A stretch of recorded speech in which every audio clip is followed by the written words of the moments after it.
tatlo guys. Ito yung ano namin, presinto namin, Takunan High School.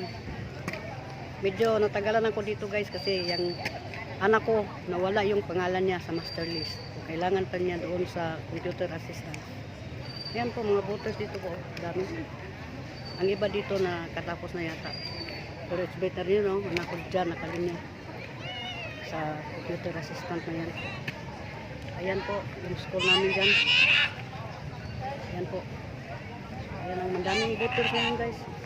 Pero yung iba nga nagkaproblema sa pangalan nila, no? Ayun po.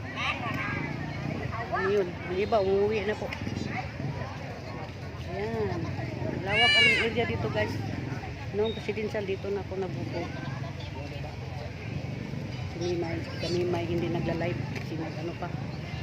Ayan, daming mga tao. Iba, parang problema talaga sa mga ID nila guys.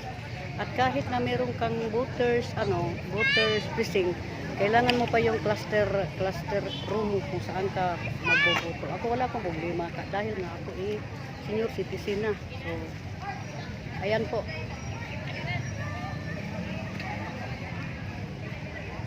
Yung mga tao dito is very busy. Yung iba dyan mukhang nakabutar na. Yan, umuwi na sila. So, kailangan talaga pag kayo ang magbo-vote, kailangan talaga yung much earlier. Kasi kung matagal kayo, yan, problema yan. Malaking problema yan. At saka i-prepare ninyo yung ID ninyo before kayo magpupunta dito.